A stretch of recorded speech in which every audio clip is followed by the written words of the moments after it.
Hello and welcome to question and answer number 31.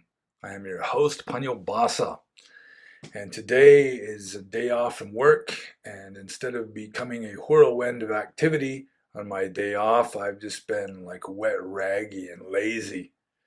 I've become like a sloth, a five-toed sloth, but I am up for answering questions. It is time to answer questions, and so here we go. We got a bunch of good questions here, including some subtle ones, which is I usually get some subtle, difficult questions, and today is no exception.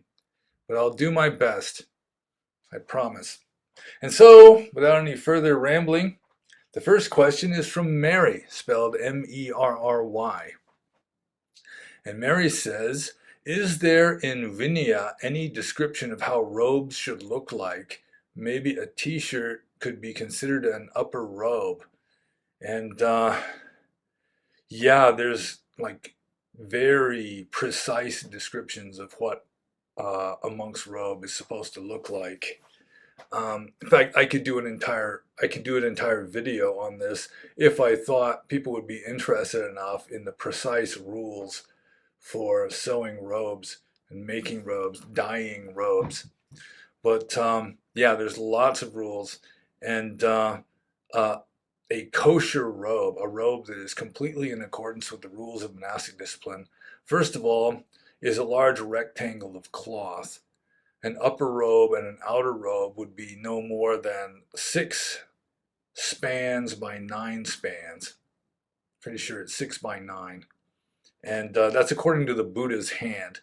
And nowadays, we tend to consider the Buddha to have been tall, but not like gigantic, whereas in the commentary to the Vinaya rules, the Buddha's hand was, if I remember correctly, 3.5 times the size of an ordinary person's hand, which we tend to consider to be impossible nowadays in the skeptical West. So it has to be cut up into pieces and then sewn back together again in a certain way. So you've got a robe. I mean, I've got two of my monk robes that are in storage up in the attic. I could have brought them down. Maybe I should just get a book. I don't even have the book. Okay, forget the book. We'll just have to try and explain this. So you got a rectangle of cloth, and it would be at least 5 panels like this. It always has to be an odd number. And each panel is called a mandala, like a mandala, which just means like a panel. And then the panel is divided into 2 parts that are sewn together, and then you've got these reinforcing strips called kusis and ada kusis that connect all the panels together. And it has to be dyed a certain way. There's a list of allowable fabrics, which would be, let's see, cotton, linen, wool, silk, hemp, and Bengal hemp, or sun hemp, it's called. And see, there are colors that are not allowable, including bright yellow, bright red, blue, white. So a monk's robe is a rectangle of cloth of a certain size that is cut into pieces and sewn back together again. Originally, it was just rags that monks would pick up off the ground, and then they'd have to sew it together. And that's why you got these reinforcing strips, is just to make it stronger, because thread wasn't very good in those days. It wasn't reinforced polyester thread. And also, I found living in Burma that when people throw away cloth, it's usually pretty wrecked because the people aren't very rich. And in the Buddhist time, cloth was relatively expensive, more so than now. So it has to be sort of like dyed, sort of a brownish, like like a dirt color. You got certain allowable or not unallowable dyes that you can use. Um, yeah. So anyway, a t-shirt would not be considered an upper robe. In fact, a t-shirt strictly speaking, would be against the rules because monks are not allowed to wear lay people's clothing unless their clothing, their own robes, have been lost or destroyed or stolen. And so, in such a case, you're allowed to use just about anything to cover yourself, but that's just temporary until you can get a new set of robes. And monks wear three robes: the upper robe, the lower robe, and the outer robe, which are all just rectangles of cloth that are wrapped around the body in certain ways. So, yeah, wearing t-shirts and stuff would be technically against the rules, although most monks in the West do wear shirts and so forth, and socks and stocking caps and all that, which technically are against the rules. But if you're living in some place like Canada or Germany where it gets really cold in the wintertime, then you pretty much have to fudge on the rules in order to avoid losing toes to frostbite or or just hypothermia or whatever. So I'll just move on to the next question. Although, I mean, I could go on a really long one just on monk robes because I was somewhat of an authority on that. I was one of the only monks I knew of. I was the only monk I knew of in Burma that had robes that were completely according to the rules. But we don't need to dwell on that. I'll just move on to the next question, which is also from Mary. And Mary says, you often talk about John of the Cross as a possibly enlightened mystic. May I bring up to your attention the 4th century desert father Evagrius Ponticus, who was a great mystic and wrote, quote, a man in chains cannot run, nor can the mind that is enslaved to passion see the place of spiritual prayer. It is dragged along and tossed by these passion-filled thoughts and cannot stand firm and tranquil, unquote. As I studied sayings and the way of life of those first Christian hermits in Egypt, they are very similar to real Dhamma and Vinaya in almost every way except begging for food, but working for it by making reed ropes or baskets and selling those at the marketplace once a month or so. I'm fascinated by this type of living, which is almost non-existent these days.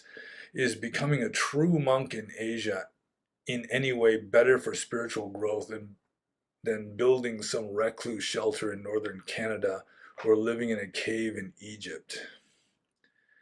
Um, living a tr- let's see, becoming a true monk in Asia in any way better for spiritual growth? Not necessarily, although it is a system that was designed for the purpose of helping monks to become enlightened, monks that were trying to become enlightened, to become enlightened. And living in a shelter in northern Canada, I mean, if you've got support or you're independently wealthy and can just feed yourself, yeah, fine. But there are monks that live in shelters in northern Canada, and yeah, they don't seem to be suffering any spiritual hardships necessarily. So really, um, the life of an ancient Buddhist monk in India was largely a part of the culture. It was, designed for spiritual efficacy. So there is that, but it's not the only possible way. But you would need some kind of way where you're not distracted by worldly concerns and you can spend a lot of time, in contemplation. So, yeah, I mean, monks can live in northern Canada. Monks could live in a cave in Egypt. Technically, they wouldn't be allowed to sell stuff, like ropes and baskets and so forth. But I mean, monks do, they make things. Um, like Wat Pa Nanachat for a while was kind of famous for the bowl stands that they would make. Um, so I mean, monks do have they do have chores. They can have chores. So I mean, just doing that kind of like a simple, peaceful kind of work is not necessarily in conflict with becoming enlightened. But I think I've pretty much answered that one. So I'll just move on to the next one. This is also from Mary. And Mary says, How how you were dealing with boredom living alone. Well, the thing is, I don't get bored easily. I could just live in a cave, pretty much staring at a blank wall, and I wouldn't get bored very easily. I mean, I'd have a few books to read. Um, yeah, it's like the most bored I ever got as a monk was having to sit through a long sermon given by a Burmese monk. Some of them are really long-winded, and you just sit there. So, like, really, the most bored I would get was when I wasn't alone.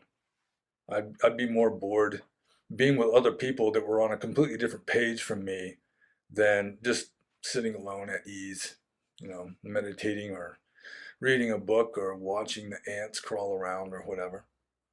So, yeah, I guess some people are more social than I am. They're less reclusive than I am by nature, maybe less independent or less of a loner or whatever.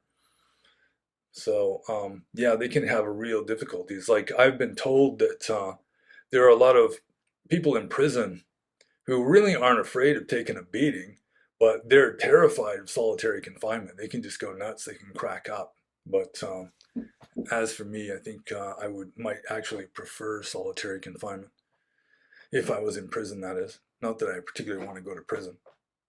So I'll just move on to the next question. Also from Mary. And Mary says, how did you deal with hunger? And I mean, that's kind of similar to the boredom one. I mean, food has never been one of my real major attachments.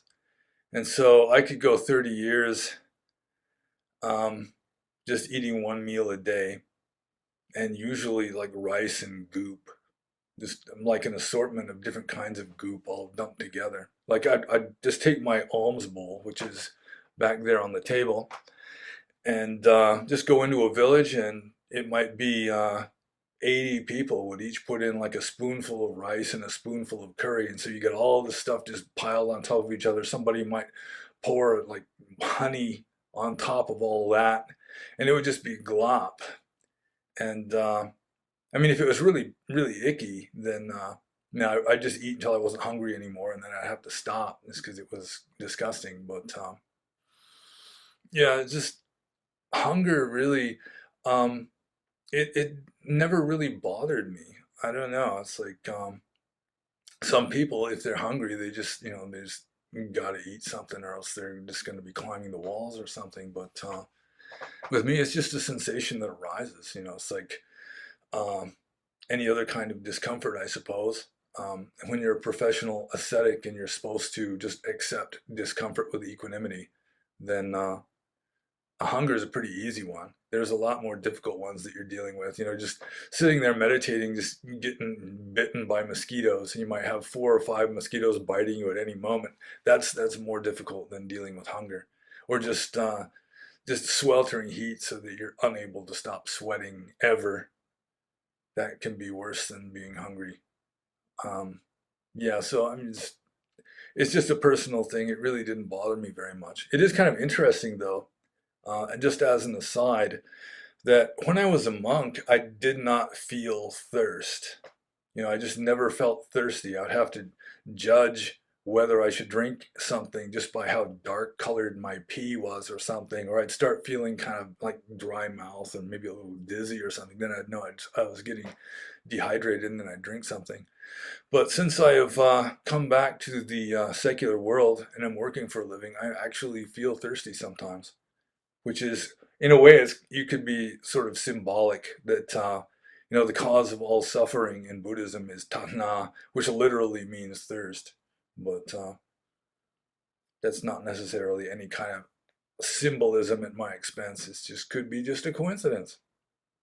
And yeah, I'm doing well, so I'm not really not complaining. So anyway, I'll just move on to the next question. This is from Fred, and Fred says, "What what's your thoughts on the alaya and Dharmakaya? Are we immersed in consciousness? I heard nibbana is on the inside, samsara is on the outside." Well, this is kind of two questions, or maybe even three. The alaya, or the alaya vijnana, or it's in English it's often called the storehouse consciousness, was a kind of consciousness that was hypothesized or postulated by the Yogacara Mahayana Buddhists. And it was a way of um, kind of sneaking the self into the back door after kicking it out the front door. Um, the storehouse consciousness was just a place where your karma was stored, where it's sort of all in one place, so to speak. And yeah, Theravada doesn't deal with that, and it's really not necessary, I think. And even if you could hypothesize or postulate an alaya vijnana, it wouldn't be ultimately real. It would all just be part of the phenomenal illusion, so to speak. But with regard to the Dharmakaya, um, yeah, that's interesting. The Dharmakaya is it's like the Dharma body. Kaya means body, so it's the Dharma body of the Buddha, and it's just reality, ultimate reality. So, I mean, you've got the Nirmanakaya, is the Buddha in his physical body as this human being that would, sweat and eat and drink and go to the bathroom and eventually passed away. And later, after the Dharmakaya and the Nirmanakaya were developed, there was another one called the Sambhogakaya, which is like the cosmic Buddha in glory up in a heaven realm somewhere. Um, and it's sort of like in Christianity, you got like, you got Jesus, the carpenter's son, living on the earth, and then you've got like the Christ spirit in glory in heaven, which would be like the Sambhogakaya, and then it may be you've just got the spirit of God, which pervades everything at the highest level. It's similar to that, and so long as you're going to reify the absolute, which in Theravada Buddhism is kind of a no-no, yeah, it can be a useful model, just something that you can kind of get a handle on to help you understand certain things provisionally until you're able to just let go of all models and provisional like hypotheses and so forth. But yeah, I mean, it would be like Brahman in Vedism or like Vedanta, and or like what a lot of mystics would say, it would call God, just this infinite consciousness or infinite divinity that just pervades everything. That would be the Dharmakaya. And so long as you're um, talking about, you know, ultimate reality, reifying it, um, I mean, you can talk about that. It's not necessarily harmful unless you just cling to it and just insist that, only this is true, anything else is wrong. Because even right view can become wrong view if you cling to it. So let's see, that's my thoughts on the Alaya and the Dharmakaya. Next, Fred says, are we immersed in consciousness? That's one way of looking at it. I mean, really, you cannot explain ultimate reality in words.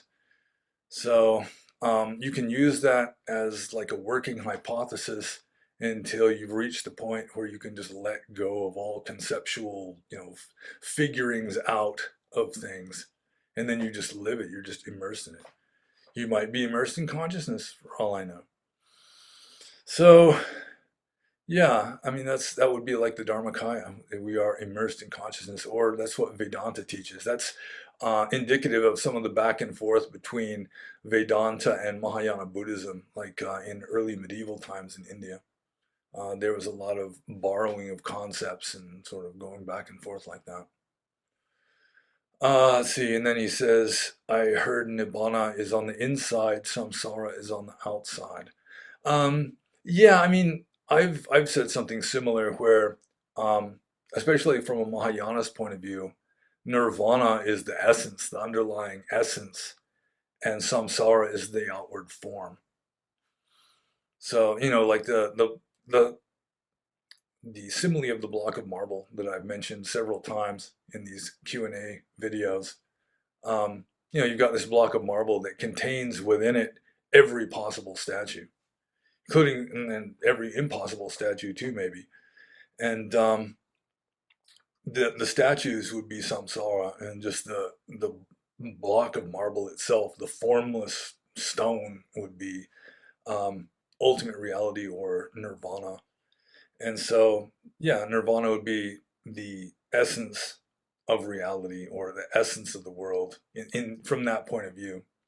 And samsara would just be these conditioned forms that aren't ultimately real. They're just conditioned by other conditions that are also conditioned by other conditions that, ad infinitum. So yeah, it's not a bad way of putting it. Nirvana is on the inside, samsara is on the outside. Or it might be better to say that, at least from a Mahayana's point of view, nirvana is the essence and samsara is the form of the world. So I'll just move on to the next question, which is from Didymus. I think that's how you pronounce it. Didymus. And Didymus says, in Catholic legal theory, you have no obligation to follow an unjust law, which is a law lacking proper authority or which asks you to do something against natural law. For instance, a totalitarian Marxist materialist wouldn't really have any way to object if their central committee decreed that all children will now be raised by randomly assigned families. Whereas the Catholics believe that parents have an inalienable natural right to raise their children. Does Buddhism have a concept of natural law, maybe a concept like tyrannical rulers that can overrule some laws? Yeah, I would say certainly, because, for example, you got a devout Buddhist who is drafted into the army and he just refuses to kill, so that he might actually be shot as a traitor, but still, it's better to be killed than to kill from a Buddhist point of view, especially if it's done on purpose. So, yeah, I mean, I don't think there's anything wrong at all about, a Buddhist who is being forced to do something he considers to be wrong, even telling a lie. The government says you have to lie about, oh, let's say some election, and you just refuse and tell the truth and you take the hit, but it's your karma. So, yeah, I mean, you don't have to follow any law no matter how unethical it is. Although, with regard to like arbitrary laws like speed limits and so forth that really don't have any moral value, they're more just practical laws for, things running smoothly. Buddhism does say that you should go along with laws like that. You should, give unto Caesar what belongs to Caesar, so to speak. So, yeah, I think I answered that. So I'll just move on to the next question. And this is from Rafi46. And Rafi46 says, what are your thoughts on Korean Buddhism? And honestly, I don't know very much about Korean Buddhism. I've met a few Korean Buddhist monks. There's one in particular that we were at a retreat together, and this is just so weird. This is like typical of like Burmese Theravada Buddhism. Because he wasn't a Theravada Buddhist monk, he had to kind of go in the back of the line behind the ordained Theravada monks. And so, he was treated pretty much like a layperson. And so he just got himself ordained as a Theravada Buddhist monk just for the duration of the retreat. And he just took off the gray pajamas and put on the brown robes. And he didn't even have to disrobe from being a Mahayana Buddhist, which is it's not exactly right, but this is largely the way it's done in Burma. I'm digressing like a son of a gun here, but I actually saw a Catholic priest who was ordained as a Buddhist monk. I think he was just ordained as a novice, but still, I mean, he wasn't even a Buddhist. So, what are my thoughts on Korean Buddhism? As I say, I don't know that much about it. It seems to be more pure, less corrupt than Japanese Buddhism. It's similar to Japanese Buddhism in certain ways. Like they've got their own version of Zen there, and the monks are still celibate. I'm pretty sure. They didn't go through the Meiji Restoration like in Japan, where they're trying to secularize the country to help it become like a spiritually bankrupt industrial superpower. But aside from that, I mean, I really don't know that much about Korean Buddhism other than it's similar. It's like in between Chinese Buddhism and Japanese Buddhism, and it's got the same kind of elements as Japanese and Chinese Buddhism. But I assume it's less corrupt than either, because Japan, as I say, was secularized like around the turn of the 20th century. Monks were allowed to marry and so forth. And in China, I mean, just about any religion other than communism is forbidden. There are Buddhist monasteries in China, but they're just there mainly for like tourist reasons. So, yeah, I guess of the East Asian forms of Buddhism, Korean might be the healthiest, but that's just a guess. So I'll just move on to the next question. And this is from the Arya Swasti Project. And the Arya Swasti Project says, I've heard that meditation itself has a positive effect on our karma, that if someone regularly engages in the practice, things tend to go better than if the person had not meditated. For instance, if someone had some cause and effect coming back to them that might not be so pleasant, that meditation tends to mitigate the issue. But there is also the story, I can't remember which one right now, about one of the Buddha's followers who finally took a violent death to finish some past karma of his. Why would he do that if he could just level up a little more and become a Buddha himself? And finally, is it wrong thought to engage in meditation to mitigate your own past karma? Personally, I engage in that thought often and while I'm meditating. Since I don't know what negative karmic things I could have done in past lives, hell, I'm still trying to straighten out what I've done in this life. Your thoughts, please. Warm regards. Much respect. Sadhu. Well, first I'll just get back to the story of the one of the Buddhist followers who finally took a violent death to finish some past karma of his. That was Mahamoggallana, who was the Buddha's left-hand man. He was one of the two chief disciples, along with Sariputta, and he was literally beaten to a pulp. So that, according to the texts, there was not one bone left unbroken in his body, and he just decided to, well, it's his karma, it's pretty much inevitable. It's like unavoidable fate for him because it was powerful karma. So he just let it happen. He was an arahant, fully enlightened, so it wasn't that big of a deal for him anyway. It's like, well, that's just the way it goes. I mean, he wasn't really identified with this physical level anymore anyway. But this question here, why would he do that if he could just level up a little more and become a Buddha himself? He couldn't become a Buddha himself. He was fully enlightened already. He was an arahant. In fact, he was a chief disciple with, he was the most gifted with regard to psychic powers. But once you're enlightened, I mean, you can't just like back off from being an ordinary arahant and decide to become like a Sammasambuddha. According to the Theravada Buddhist cosmology, or just the worldview, there can only be one Buddha at a time. And he was already fully enlightened. You can't become unenlightened. So that was just it. But getting more to the point of this question here, let's see, which I'm looking for.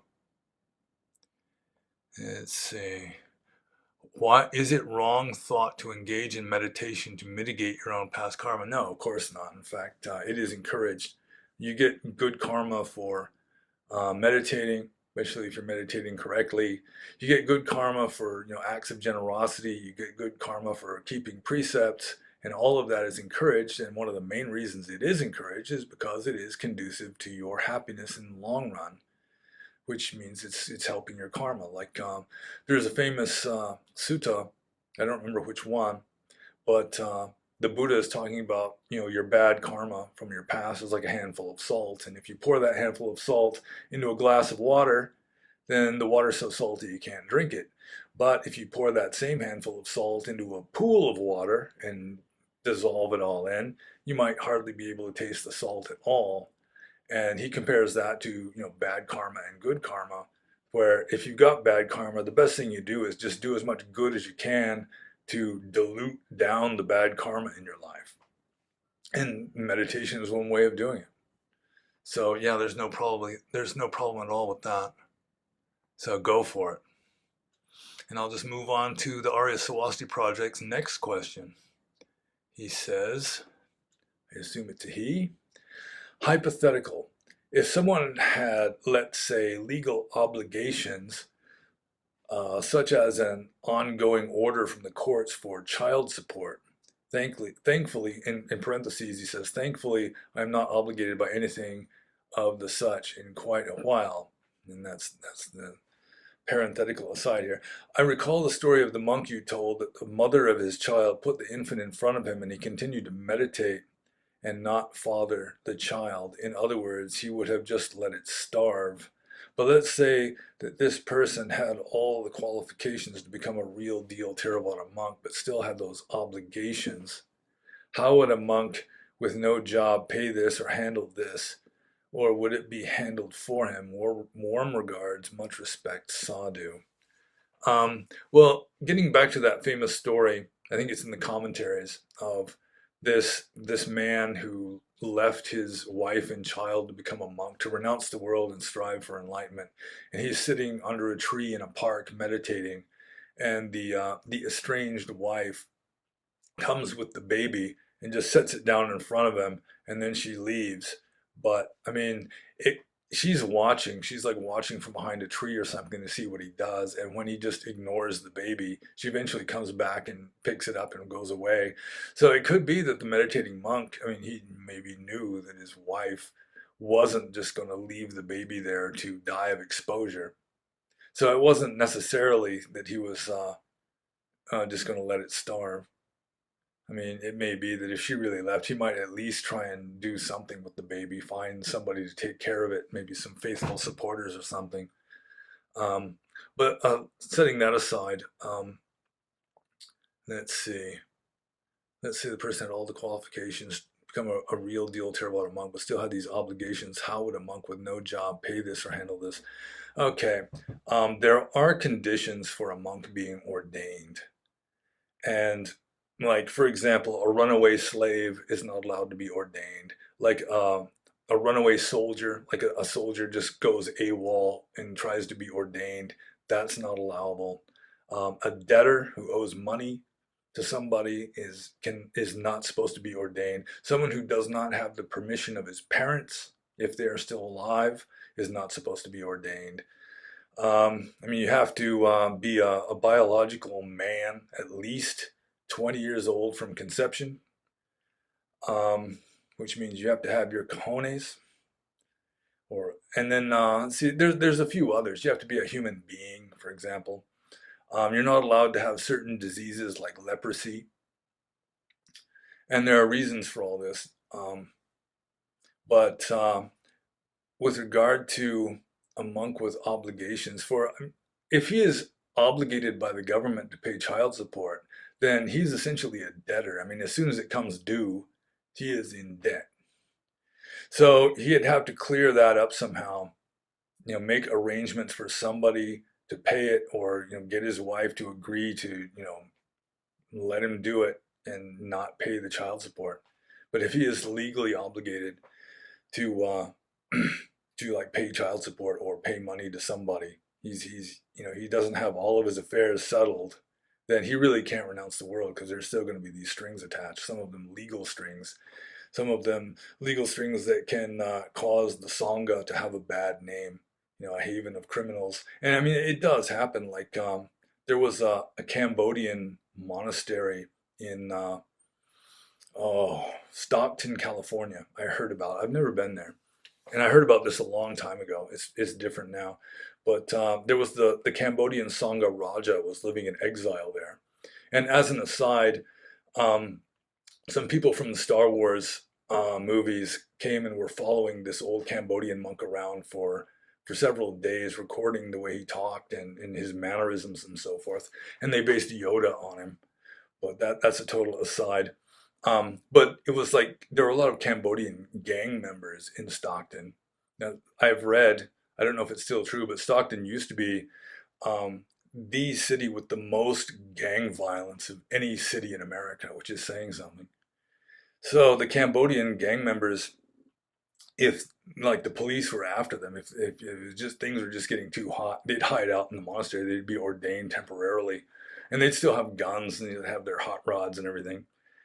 Um, But the thing is, getting back to this question, um, some of these some of these situations, like you're not supposed to be a debtor, you're not supposed to be a runaway slave, and so forth. Um, some of these, if you are ordained, it's just an invalid ordination. Like if you're not a full 20 years old from conception, or you're not a full biological man with a full set of cojones, um, then you're just not a monk. I mean, they might have done the ceremony and everything, and you're still not ordained. You're just disqualified.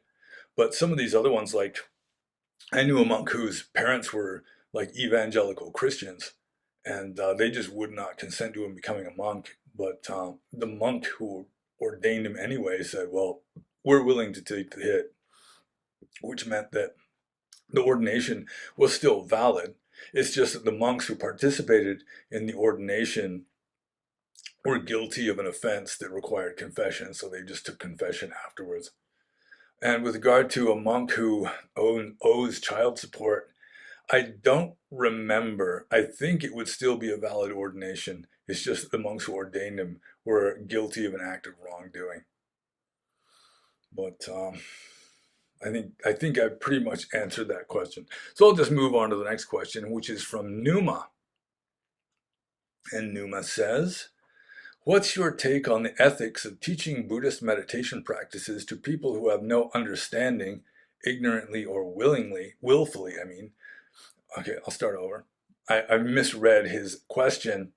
What's your take on the ethics of teaching Buddhist meditation practices to people who have no understanding, ignorantly or willfully, of core Buddhist doctrines? Well, this happens all the time. I mean, most Western Buddhists, or most Westerners who practice Buddhist meditation, are pretty ignorant of basic Buddhism as a general rule. They might not realize it, but then again, their teachers are pretty ignorant of basic Buddhism also as a general rule. Uh, so my take on the ethics of teaching Buddhist meditation practices and not teaching them like anything else about Buddhism, like some meditation, Buddhist meditation is just like stress relief. It's like mindfulness-based stress reduction, and it's taught by psychologists rather than monks. And I don't think it's necessarily unethical. Um, because I mean, if they're ignorant of like just the basics of ethics and so forth, they're not going to get very far with it anyway. And if you do meditate correctly, then it is going to improve your understanding. You know, it's your wisdom will increase so that you might be more interested in learning more about Buddhism, or you might at least have better reasons for meditating than just wanting to relax and sleep better or some such.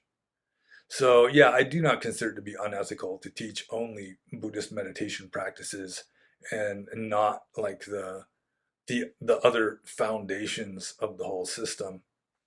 Um, I mean, it might be better if people knew the just the basic, Buddhism 101 along with the meditation techniques, but obviously it's not entirely necessary, and it still will. I mean, if they're meditating correctly, it will still have good results.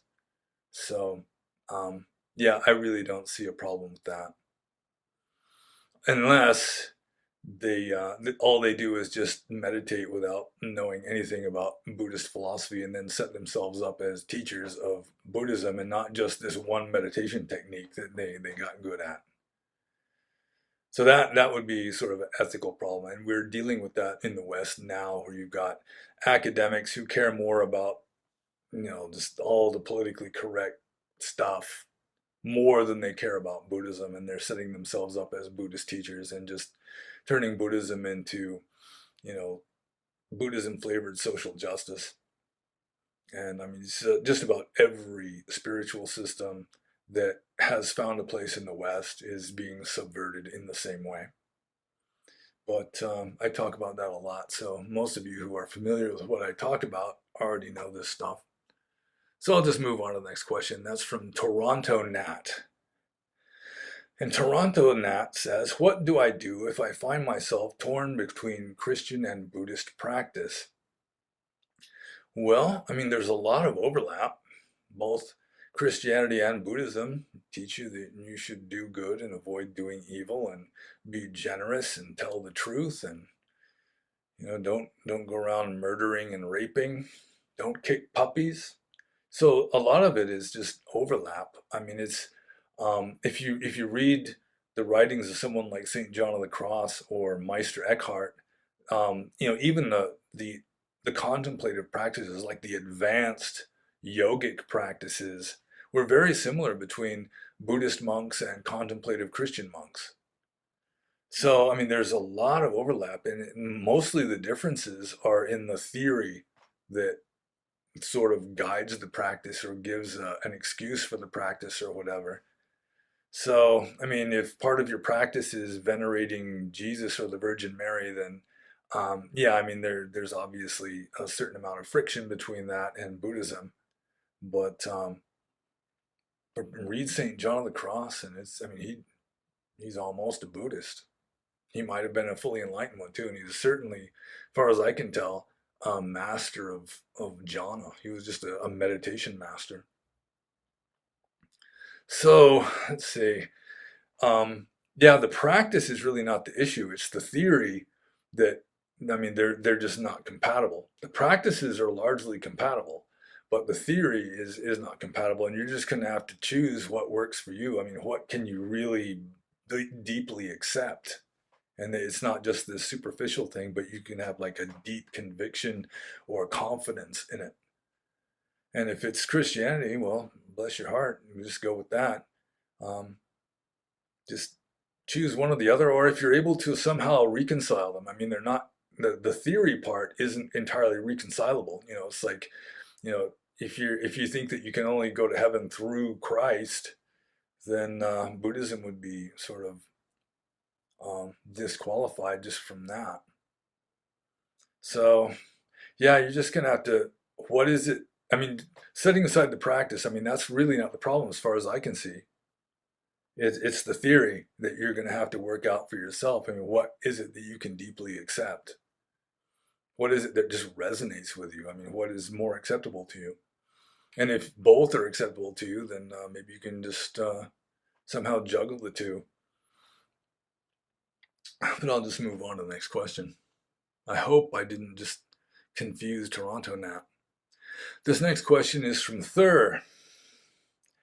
And Thur says, does the Buddha ever speak about the consequences of focusing on only one part of the threefold training while ignoring the other two?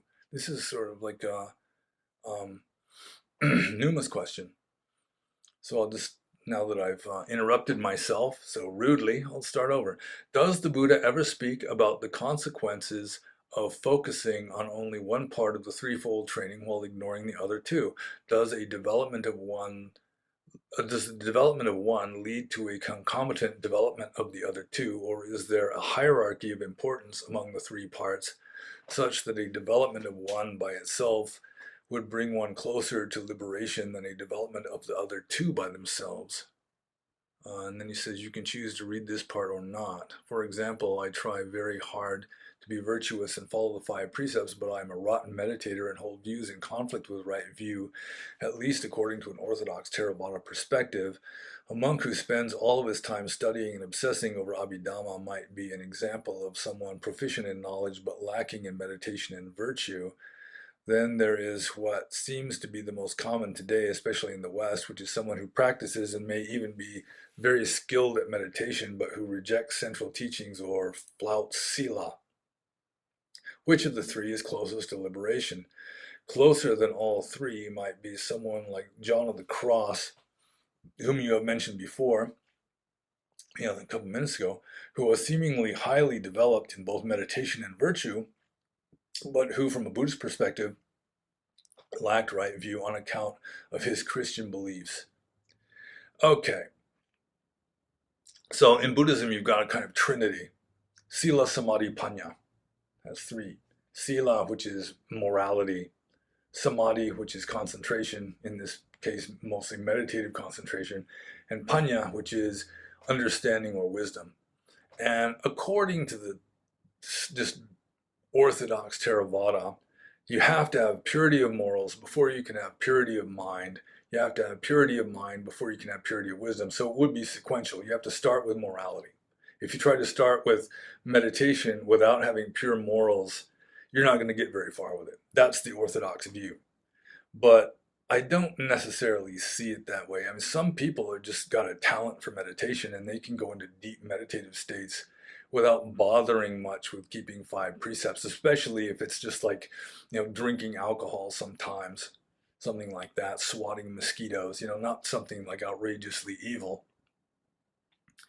But it seems to me that the three are like a tripod, that that two of them hold the other one up. I mean, you have to have some wisdom before you'll even want to start living a moral life, And so it's like the three are, if one grows, the other two will tend to improve also. So, I mean, you can have an unbalanced practice where you're just putting way too much emphasis on morality, say, and not meditating. And there are monks who are just like sticklers for practicing the rules of monastic discipline and they just don't meditate.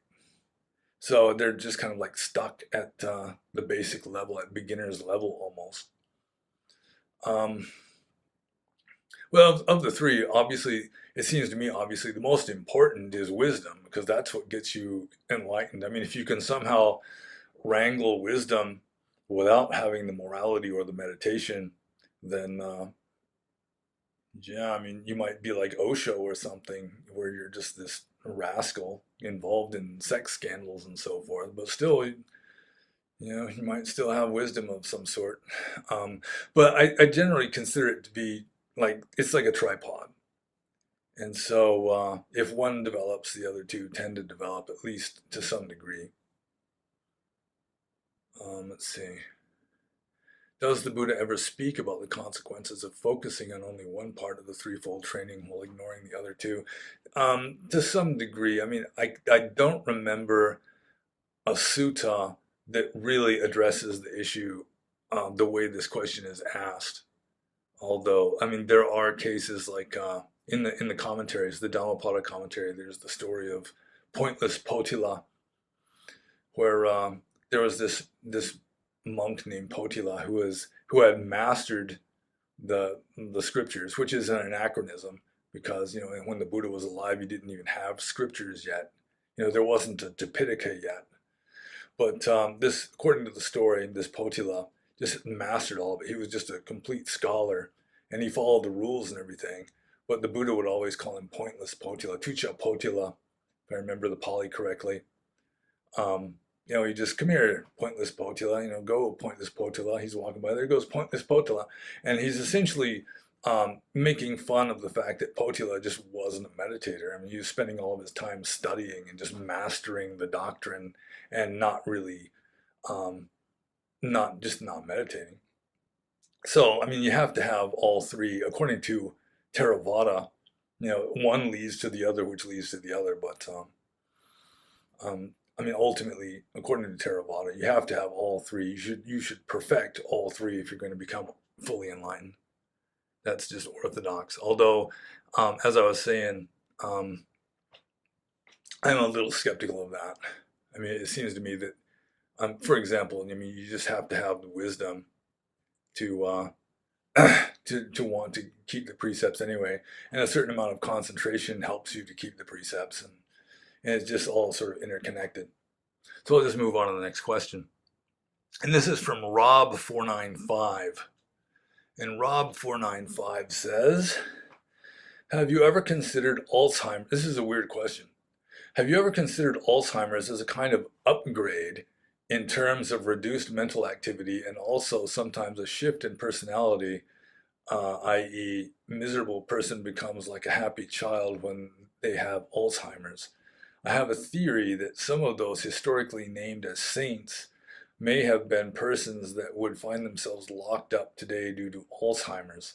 I also recall a monk explaining the magnetic draw of one of the oldest Sangha members as he was so happy and childlike, which has the hallmarks of Alzheimer's.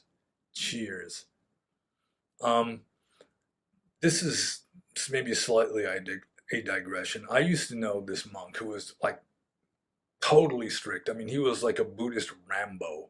He was following the optional ascetic practices, all of them at the highest level at one time. I mean, he was just, you got the middle path in Buddhism where, it's like self-indulgence and self-torture. Most people veer over to the self-indulgence side, like 99.9%. He was the 0.1% that would veer the other way. And eventually, I mean, he just tried so hard. His strings were too tight. He couldn't play the right music, and so he gave up. He just kind of he didn't become a layperson again, but he became like this hermit who just lived in this big hollow tree, and he became very cynical with regard to Dharma.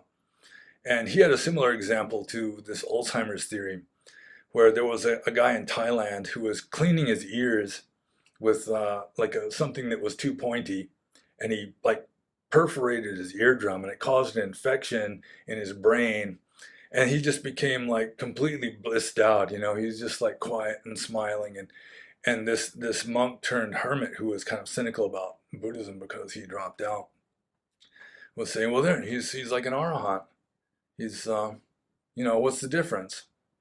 But I mean, one of the main differences is that an arahant, or like a really advanced level spiritual practitioner, is more conscious than the average person.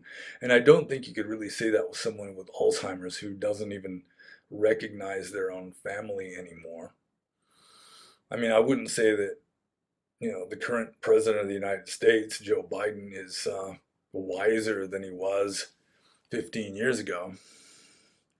I mean, it may be that some famous saints in history who were just, all blissful and happy, yeah, they could have Alzheimer's. They could have just had some sort of mental illness. Hotai, who is often confused with the Buddha, the one with the big belly who's got his hands up in the air sometimes. He was, um, well, he was sort of like the village idiot. And he was just very cheerful, and he would go around begging for spare change, and then when he figured he had enough, he'd go to like a candy shop and get candy and distribute it to the little kids, and he was sort of like the Chinese Santa Claus. But really, I mean, it's a very big difference between being, mentally retarded, or whatever the politically correct word for it is now, or having Alzheimer's, and really just being fully conscious. There's a big difference. I mean, it may be that some people who were like saints, famous saints in history, who were, canonized as saints or considered by tradition to be saints, they may have been very virtuous and so forth, but yeah, maybe they did have Alzheimer's, but it's not the same as being genuinely wise. What happens is, it's like a baby who, babies don't tell lies, and they don't do anything bad, maybe, other than screaming a lot. Um, they just have all these, they're called anusias, they're like latent tendencies. They've got karma that it can't manifest itself because they just don't have the hardware hooked up good enough yet to start doing bad things, apparently. And someone with Alzheimer's, it's similar. I mean, it's not like their karma is purified by getting Alzheimer's. It's just that it can't manifest as well. And so they've just got like this blockage. It's like they can't behave as bad just because they don't have enough upstairs going on anymore to do it. But the seeds of it, the underlying tendencies are still there. So I hope I answered that question. So I'll move on to the next question by Rob495. I've often reflected on the quote, events happen, deeds are done, but there is no individual doer thereof, unquote, which is allegedly from the Buddha himself, although I've heard it may be wrongly attributed to the Buddha. Could you confirm if this is likely genuine? That exact quote, I'm pretty sure it comes from the Visuddhimagga. There is like no doer of the deed, but deeds are done, kind of a thing. Yeah, that's a famous quote from the Visuddhimagga. um, and it's an interpretation of Buddhism. Um, I mean, there is no self in Buddhism, anatta. That I mean, I mean, it can be accepted as Orthodox Buddhism. In fact, it is Orthodox Buddhism because the Visuddhimagga is like the main commentary to Theravada Buddhist texts. So the Buddha might have endorsed it with qualifications. I mean, ultimately, there is no self. See, there is no individual doer. There are no events and there are no deeds that are done. I mean, ultimately, I would go that far that not only is there no person who walks, there's no walking. Whereas the Visuddhimagga would say that there's walking going on, there's just nobody who walks, which doesn't make much sense. I mean, it's like um, sort of subject and predicate or noun and verb, or it's like, the object and the behavior of the object are really inseparable. You take away all the behavior of of a being, for example, and so long as just sitting there not doing anything is considered a kind of behavior, the being's gone too. To say that, there is walking but nobody who walks, it just doesn't make sense. That there is, there's deeds are done but there's no doer. I mean, that doesn't make sense. I mean, if there's no doer, there are no deeds either, really, ultimately speaking. I mean, at the superficial worldly level of samsara, there's doers and deeds, but at the highest level, there's no doers and there's no deeds either. So, yeah, I would consider this to be, to some degree, like orthodox corruption of Buddhist philosophy. But that's just my philosophy. That's just my opinion. Okay, so I'll just move on to the next question from BPAT427. And BPAT427 says, is the cover art on your book supposed to be a Buddhist version of Plato's cave allegory? And the quick answer to that is no. I might as well get one of my books. Oh, let's see here. One moment, please. Okay.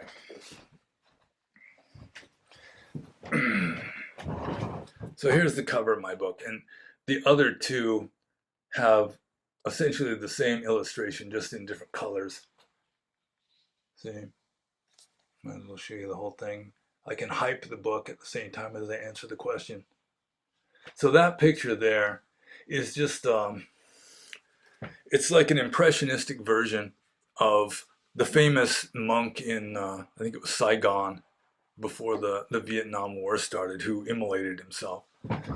Um, as I use that as like a header to my Minds page and a few other places. I've got the Burning Monk, and this is the Burning Monk. It's not Plato's cave. It's just the monk. Here's the gas can.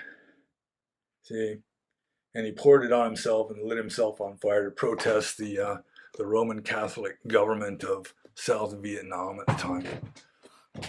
And this, I just like I like the picture because he's just sitting like in deep meditation, like he's like serene as he's burning. And for a while, I was kind of a burning monk myself. So that's what it's about. So I'll just move on to BPAT427's next question. And that is, in the book Miracle of Love, there's a quote from Maharaji on one of his last days to a devotee saying that they'd see him again in other forms or something to that effect. If this him is this him saying he'll take rebirth? Um, in Maharaji's case, he seems to have been so advanced. I think this might be just beyond that, that he was just kind of everywhere and that they would see him in other forms. Um, just because, I mean, he was like a personification of God. I mean, he didn't really have an ego anymore. And so he just kind of blended out. And so it's sort of like the certain aspects of him would be appearing to his devotees, just their own faith or devotion would just bring it out. It would just manifest something along those lines. But I mean, Maharaji had, I mean, if you read the book Miracle of Love, I mean, he supposedly could be in more than one place at the same time. Um, Yeah, I mean, he just broke all the rules. And Ram Dass, who was his devotee, just was convinced that Maharaji was a fully enlightened, fully realized being. And I mean, there are suggestions that he did take rebirth. Like there's one story in that book where he went up into the hills during the summertime, and there was this old woman who was just amazed that he looked as young as when she was a young woman or a girl, and he said, "Nah, I was reborn. It was it was just he looked the same but had a different body or something." Um, yeah, it's one of my favorite books. I've got that on the bookcase too. I won't bother to go fetch it. But Miracle of Love, Stories about Neem Karoli Baba by Ram Dass. It's one of my favorite stories, or one of my favorite books. It's just a mind blower. So, is this him saying he'll take rebirth? I think he just goes beyond that. I think he had just merged with the universe at that point and was just going to be, aspects of him would just be manifesting, especially to his devotees that were sort of there devotionally just, or through their karma, just calling it forth without him really having to do anything. So, next question, which is also the last question, is from Chaplin. And Chaplin says some online sources describe the five precepts as mostly for monks. The taking of intoxicants, for example, it reads as strictly forbidden for monks but discouraged for lay people. How can Western lay people understand this when we have widely used weed, wine, energy drinks, and other drugs that didn't even exist in the Buddhist time or didn't even cloud the mind but may enhance it? How do we explain this gray area and what exactly is an intoxicant? Okay, well, I mean, there's a few things I can address here. One is some online sources describe the five precepts as mostly from monks. Well, actually, the monks have like five thick books of monastic discipline. Like the first books on the bookcase over there in the dark bindings, the tall ones, that's the five books of or the first four books of Vinaya. And so monks got maybe between 3,000 precepts. And the five precepts really were designed primarily for lay people. Although there are commentarial texts that say that all morality can be condensed down to these five precepts, which is not necessarily true in my opinion, but I mean you could, I suppose, if you really were hell bent on that. But anyway, the main question here is how can Western lay people understand uh, essentially intoxicants that didn't even exist, don't cloud the mind, but may enhance it? How do we explain this gray area and what exactly is an intoxicant? Well, that's in the fifth precept itself.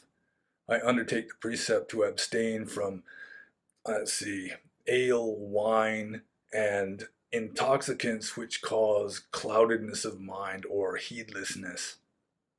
So that would be pamaja, maja. Pamaja or maja both mean intoxication, and it's interpreted to mean heedlessness or carelessness or just like being in a stupor. Just it makes you more stupid. It makes you um, less moral just because you're less inhibited and don't give a shit about breaking rules, that kind of thing. So, I mean, there were drugs that weren't necessarily considered bad even in the Buddhist time.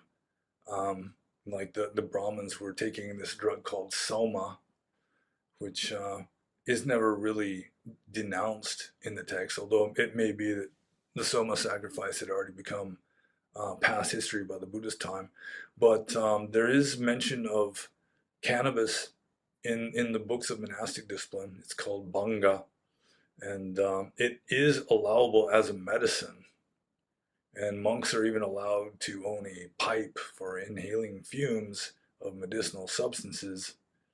So, yeah, it's like the main issue is whether it causes cloudedness of mind, whether it makes you less wise, and obviously not all drugs do that. In fact, it may be that most monks of my generation, approximately my age, began with drugs, like psychedelic drugs, like not like heroin or something, but something that expands consciousness. And then they wanted to cultivate the same states of expanded consciousness or similar states of expanded consciousness without the use of the chemical. So that's fairly common. Getting back to Neem Karoli Baba, he said that with regard to something like LSD, if you took it under the right circumstances, it could be beneficial. If you took it in a cool place that's quiet, and maybe if you take it alone, that kind of thing.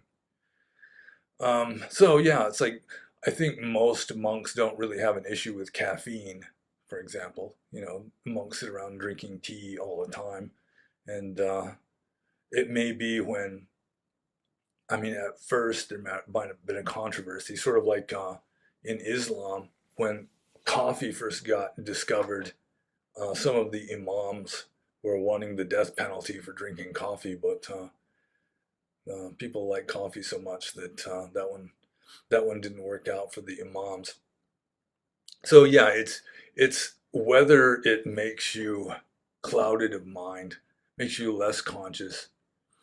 That's really the thing. And I mean, the same drug for different people might have different effects, and just if you take it for certain reasons, like any kind of drug that you're taking recreationally, probably would be, just from the orthodox, hard-nosed Buddhist point of view, would be better off avoided.